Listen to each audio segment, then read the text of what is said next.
That's tomorrow night's meeting. But no, I can honestly tell what most of you are probably thinking by the time I got up here. Fat white comedian. Never seen one of these before. I promise I'm different from other comedians. I'm a Gen Z comedian. But in all honesty, I try not to associate with my generation. It's the same group of people that got offended by Santa Claus cartoons and Mr. Potato Head, and then ate Tide Pods. I blame that a little bit on you parents. We shoved enough soap in our mouth that a few of us got together and went, not that bad. Found out that my favorite flavor is Dawn dish soap. Leaves a nice tang on your teeth. But no, I've been a bigger guy for most of my life, you know. Climbing in high school and everything. I'd slightly recommend it. I give it a 6 out of 10. It made me throw a skin thicker than a hog's hide, and it gave me an encyclopedia of insults. I promise you, you have never been insulted until you've been in a nursing home and you have a little old lady tell you not to walk past the TV because she's excited for this season of her episodes and she doesn't want to miss them. Really like kids. You can't go near kids when you're this big. If you have never wanted to hit a child, grow a few pounds, and then walk past one, they will be honest. I have found out that small Asian women and children are about the same level of honest with you. You walk past and they go, wow, you're big. Their thought's always the same. I really want to punch you, but it's not worth the years in prison. The second thought is always, I guess it's time to dust off my gym membership, go back, commit for 3 days, and then give up again. But I give it just as hard as I get it most of the time. My favorite example was I was at a forensics meet in high school. Yes, I said forensics, and I know most of you are looking at me going, this guy never got laid in high school. I'm here to tell you, you're right. I got less action than Stephen Hawking. I'm pretty sure he probably could have got more with that computer voice. At least there wouldn't have been as much inflection. But I was at forensics, and I was arguing with this girl, and I couldn't remember what started the argument. All I remember is towards the end, she looked at me and said, I'd give you a fat joke, but I see you've eaten them all. My brain immediately clicked into insult mode, and I went, no, honey, don't start fat jokes with me. What's your waist size? Equator? I'd say it took a circus tent to make that shirt, but I can tell by the different textures it took 2. I bet every sweet child hand in China was on the job trying to get that done in time, wasn't it? You know what? While we're at this argument, let me take a couple steps back so I can pull my head up out of your gravitational pull and look you in the eyes while we have this argument. Don't start crying now. You just started out and ended it. Only thing that's giving me more insults than being fat is having a lesbian mother. Most people think that's awesome. I am here to tell you it is not. It is far from awesome. Imagine, if you will, you are in the midst of your prepubescent hormone age. I am 14. My little brothers are 13. My older brother is 16. We are the ugliest we have ever been, but the horniest we will ever be.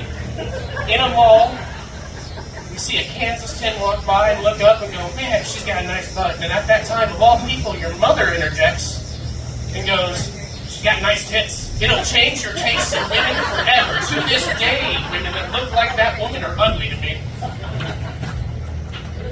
Nothing worse than having a lesbian mom. Now, a bunch of people have asked me in the past, what kind of a guy turns a woman lesbian? To my father's credit, he was the first, not the second. So I can rule him out a little bit, but nothing more than 50%. I've always had to preface it with people that my father had no neck, and I literally mean no neck. In the town I grew up, they call him No Neck. You will not find Blake, you will find No Neck. Yet every time I took people to meet him, they all had the same reaction. Oh my God, your father has no neck. I want to know what you thought I meant. Did you thought I meant he had no neck from a certain angle? He had a small neck? When he shrugs, it disappears? No, he has no neck. We used to joke they wrote a song about him. It goes head, shoulders, knees, and toes. One of my favorite stories is from my father. It was during 2-a-day practices. I had to wake up at 5 in the morning, get in the field by 5:30, start practicing, come back, change, shower, all that fun stuff. I woke up at 4:45 one morning. Now I was sitting at the table putting on my cleats, and sure enough, 5 o'clock rolls around, and there's my father at the top of the stairs. Dirt! Dirt! Dirt! So I decided, okay, I'll go stop the old man from waking everyone else up. It used to go to the kitchen, edge of the fridge, 3 inches of wall, basement doorway. So I came down the stairways, or down the kitchen, took a step past the fridge, so I was within whispering distance of my father, and I said, hey, I'm awake. I watched this man jump backwards, almost vertical. Almost horizontal, smack his head against the basement doorway. Like I said earlier, he had no neck. He was built like this. So he was almost horizontal hitting that doorway. And then he looked at me like it was my fault. called me an ungrateful son of a bitch and snapped me, and started walking back to his room. My father had a problem growing up. He never closed the door, and I knew it was a problem. I saw stuff that I will spare you lovely folks from. But today, for whatever reason, man closed the door. I watched him take one hell of a confident step. Now, he entered every room head first, and I mean quite literally. He leaned like that everywhere he went. So I watched my father take one hell of a confident step into the door at the end of the hallway, and then look at me like, once again, this was my fault. And I sat there at the end of the hallway not wanting to contest my dad, going, yes, sir, I'm sorry I closed your door on you. You have a lovely day, I'm going to practice. Sadly, unlike most of my bigger comedian counterparts, I haven't had the ability to say that this is my side hustle. I'm trying to make comedy a career while I'm fully unemployed. I've had to work most of my life. I'm not pretty enough to get a sugar mama, I understand that. I've got this nice white trash beard. Yes, it grows in this way. I didn't shave my chin for no reason. I promise. Tea and lemonade together. Okay. Currently, I work in HVAC. For those of you who don't know, that stands for heating, ventilation, air conditioning, and refrigeration. I know I didn't mention that R. It's like my retardation. It just sneaks in at the end. No one talks about it. But I'm willing to bet that most of you haven't looked at your heating and cooling unit for a while, and that's probably because it's in a spot that's not great. I've been in a lot of attics that I thought I was coming out of faster than I went in them. I am surprised that I haven't had a conversation yet that was something along the lines of, oh, don't worry, it's just me, I fell through your ceiling. Yeah, that hole's great for the unit, great ventilation. But I've done a lot more than HVAC. Before that, I worked at the D&W here in town, which was not great when you were this big. Every time we ran out of something, it was my fault. The genuine interactions I had, I was out getting mean green grease floor cleaner from the shelves out in the aisles, and I had a little old lady ask one of the other employees if there was any more chocolate milk, and she said, no, we're all out. And that woman looked at me like, look, I love chocolate milk just as much as the next guy, but I'm not back there Stone Cold Steve Austin with gallons of dairy products, I promise. Not anymore, at least. I got caught once, manager didn't like it. The other time, I actually had one say that exact line to me. We ran out of chicken strips. And she looked at me and said, I would like some chicken strips. And I said, sorry, ma'am, we are all out. And she said, out loud, no thanks for chicken strips. I don't know how fast you think I am eating 30 chicken strips at a time. I could probably do it, I'm not gonna lie to you. I could probably polish off 36 of them. But not right now. Not while you're ordering them. Before that, I worked at gas stations, which was awesome. Best story came out of when I worked at a Love's. Had a guy come in one day, visibly intoxicated. He walked up, and the only reason I knew he was intoxicated is because he walked up to the soda fountain, looked at it like it was the Holy Grail, like he had just found salvation. Grabbed the biggest pop we had, walked back up to the counter, he paid for it.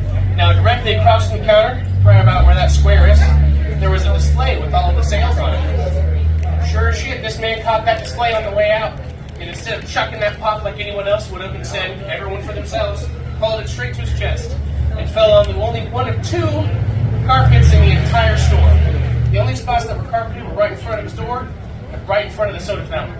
This man clutched it to his chest and smashed a 44-ounce pop all over the only rug that he could have caught on the way out the door. A couple weeks after that, I was working the evening shift, just trying to get through my shift, and I heard someone come in and said hello, didn't think much of it. A few minutes after I heard the door open, I heard a noise that I will not do. I don't know if any of you have ever heard the sound of a limp body hit the floor. It is not one you will soon forget. I heard someone go thud, followed by a and all I could think as I was walking back out of the aisles to check was, please be alive, please be under 65. Please be alive, please be under 65. I got to the center aisle and watched a leg flop out there, and I was like, well, it looks young at least. Walked back to the coolers to find a 25-year-old man, completely drunk, stuck on top of my Pepsi. Don't know if anyone's ever worked in a gas station, but they have shelves back there that are like stuck on an L bracket, so they go up and down just a little bit. It was mid-fall, early winter, so this guy was in a big jacket. He had crawled back there far enough to get the shelf up and then stuck on his shoulders, and then he could not get back out anymore. After I finally got him to cooperate with me long enough to get him out of the freezer, I asked him what the hell he was doing, and he looked at me and with all seriousness went, man, I'm trying to get one of them back. It's the freshest. No, it's not. I put all these out at the same time, I promise you. And if you really wanted the freshest, I could have gone back there and grabbed it for you. I really could have. A few weeks after that, I was cleaning the pumps out. Now I should say this was a Love's Subway combo. So even though I'm working at Love's, I am wearing a Subway shirt, and this was before they got the cool black ones. I am stuck in a long sleeve green shirt. I am out at the pump in a high-vis vest. I look like the Hindenburg. I am not easily missed in this parking lot. But I saw a SUV with Bis-Annex panels come swerving around. Now around here, that means white trash. Back home, that meant someone that didn't speak English. Hit me, threw me from one pump to the other. I got up, dusted myself off, finished the rest of my shift at Love's. 30 minutes later, that same man came back to Love's, completely drunk. And I walked up and said, "You hit me." He looked at me and said, "No inglés." And I walked out and put my shoulder in his hood and went, "You hit me." Peeled out of there like I was about to turn him into ice. Only story that ever beat that one was I had one of my classmates walk in, give me a fake ID. Granted, he was from Honduras, and he didn't speak great English, but he looked down at the counter the whole time, set down a case of Modelo, handed me an ID that said he was 21, and I looked up and went, "Hi-do," and he goes, "Hey, Garen!" And then immediately I watched the color drain from this man's face, and he was as white as I am. Because he realized that I knew, that he knew, I knew. And I was like, well, I can't let you have this, so I can either cut the ID, or I can keep the ID, but you're not leaving here with me. That was the day that I was known as the stuck up in my class.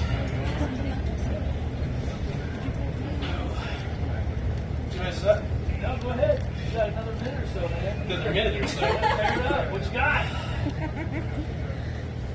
The first job I got into when I was in HVAC was for a company called Ace Refrigeration over in Idaho.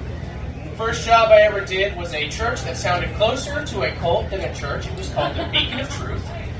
And the people that I talked to seemed much closer to a cult than a church. We were putting 18-inch duct in a 16-inch hole. Suffice to say that dinghy doesn't make that turn.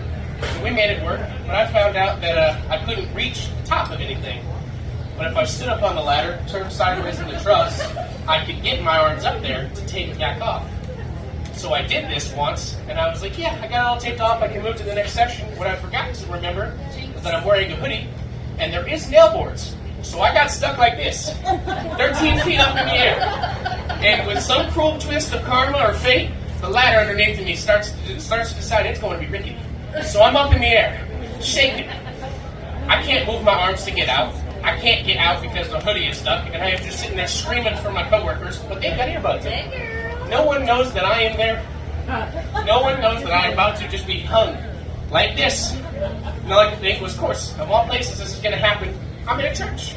At least I get to be right with Jesus before I go.